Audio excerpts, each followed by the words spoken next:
Hey guys, welcome back to my channel. So today's video is going to be all about my favorite makeup brushes and tools, and I wanted to show you guys, to the best of my ability, a high-end and a drugstore option of each brush, just in case you can't afford one.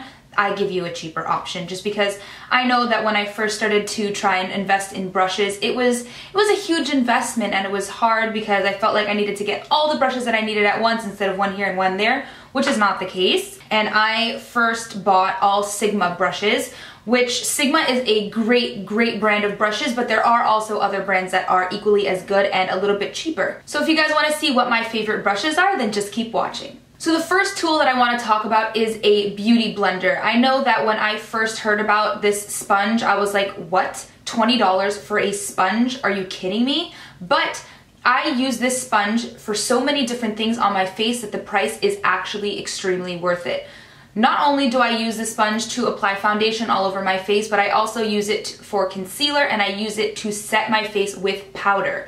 If you guys want to see an in-depth tutorial on how to use and clean and unstain a beauty blender, I'll leave the link to that video in the description box below. But I think that investing in a beauty blender is the best thing ever because it's like 4 different brushes in one tool. Now, the first foundation brush that I ever bought was the Sigma F80 Flat Top Kabuki brush. And this is an incredible brush to apply foundation. I personally have not used it in a while because I have been hooked on applying my foundation with my beauty blender. But if I'm going to use a brush, I will use either this one or my Morphe G8 brush. Now, the Sigma Flat Top Kabuki is a lot more dense than the Morphe G8 brush, but there's just something about the shape of this brush. It's like kind of flat and dome shaped. It blends in the foundation amazingly, and I kind of use it in circular motions. And I use the Sigma brush a little bit differently. I kind of pack the foundation on. I use them both all the time, but I tend to grab for my Sigma brush when I'm using more of a full coverage foundation, just so that it helps pack on the coverage. And I reach for my Morphe G8 brush more if I'm using a liquidy foundation like the Dior Air Nude foundation, which is a much more liquidy texture, and I'm more circularly buffing it in rather than packing on the coverage, if you get what I'm saying. So if I'm not using my beauty blender to buff out my concealer, then I'm using the Morphe M436 brush. This is a duo fiber brush, and excuse it, it is extremely dirty, but I like to use this brush to kind of blend out the concealer all around the areas of my face that are concealed or highlighted. It is an amazing brush. It really picks up all the extra products and it really blends it out like it's airbrushed. It's amazing, and it doesn't let it settle into the fine lines underneath my eyes. It's incredible. I recommend this brush to everyone and anyone, and you can also use it for cream contouring, but I just use it to blend out my concealer. Now, to set my under eye area with powder, I either use my beauty blender, like I said, or I use one of these 2 brushes right here. This is the brush that I bought originally to do that task. This is the Sigma Tapered Highlighter F35 brush, and I get questions in a lot of my videos as to what the name of this brush is, so that's what it is. But a really good dupe for that is the e.l.f. Blush Brush. They have a very similar shape. The e.l.f. one is just more flat, and this one is a little bit more tapered, but they both do the exact same job when it comes to setting the under eye area, and I would use either one of them. This one is only $3, I believe, and this one was about $13, so they're doing pretty much the same thing, then why not go for the cheaper option?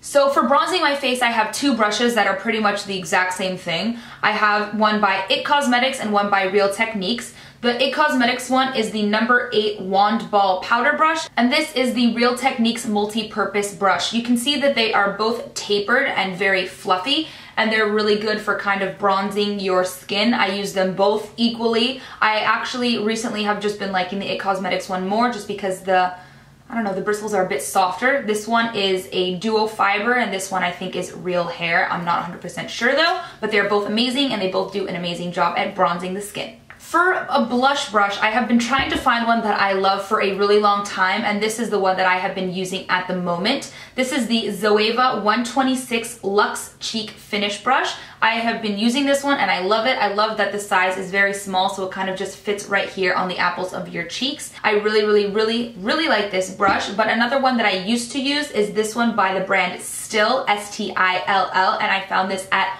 Walmart.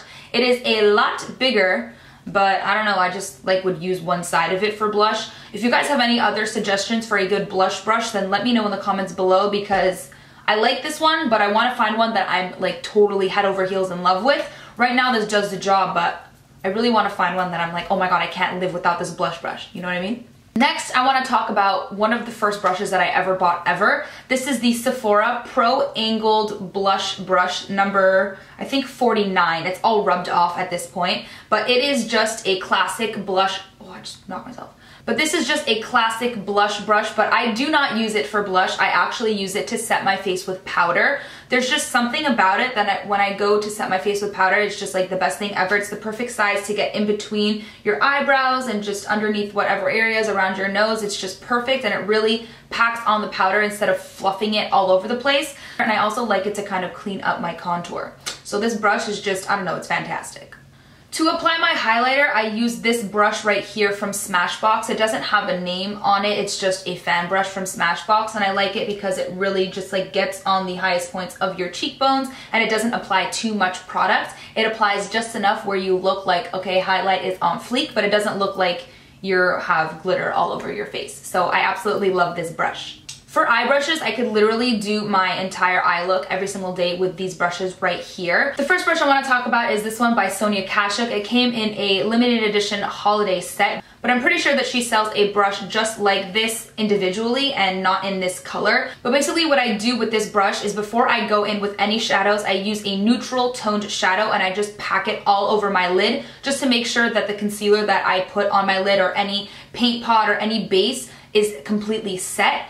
And this is the most amazing brush for it because it's kind of large, so it sets a large area of the eye at once, and it's just, I don't know, it's just fantastic. The next brush that I literally cannot live without is the Sigma E40 blending brush, and I use this brush to blend out colors in the crease, and I can literally do my entire eyeshadow look just with this brush right here. I know that it's kind of a big shape, but I don't know, I could just blend all my shadows with this brush and make it look good. If I needed to pack one brush with me on vacation to do my eyeshadow, it would be this one, and I can create an eye look with it. It's that amazing. Another brush that I can't live without is the Sigma E25 brush, which is very similar to the MAC 242, I think. I don't know, I don't own it, but everyone says that they're almost exactly the same. And I like this brush for more precise blending in the crease and smoking out my lower lash line.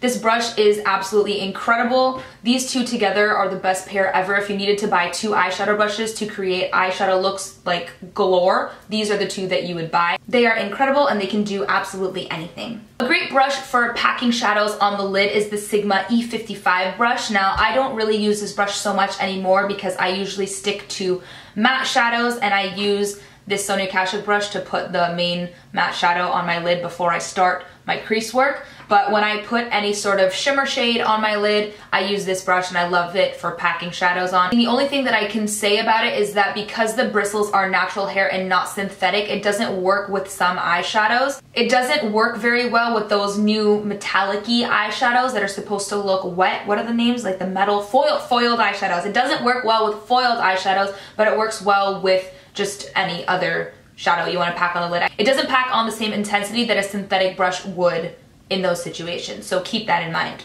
Another brush that I thought was worth mentioning that I do reach for sometimes, but not all the time. I mostly just do my eyeshadow looks with those three brushes right there. This is the Makeup Geek Soft Dome Brush, and I actually used it today to blend out all the shadows in my crease and just in this outer corner right here. And I like it because it is tapered, but it's fluffy, so it kind of gets right into where you need the shadows to go, but then it blends it out at the same time, so it gives you a very airbrush look in your crease, so it doesn't look choppy or anything. So it's a great brush. I just don't reach for it that often. So the last two brushes I want to talk about are eyebrow related. This is the Anastasia number 12 brush, and I love this brush because it has a spoolie on one end and the angled brush on the other, and I like to use this brush with cream dip brow pomade type situations. I don't use it with powders.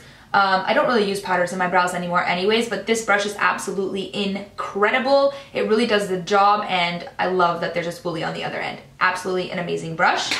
And then to carve out my eyebrows, I use the Sigma E15 Flat Definer brush.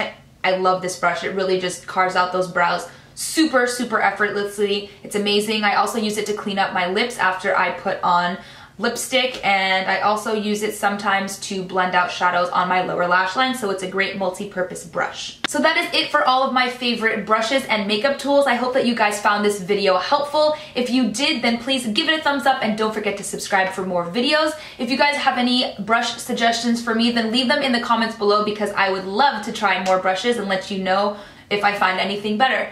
Thank you guys so much for watching, and I will see you in my next video. Bye.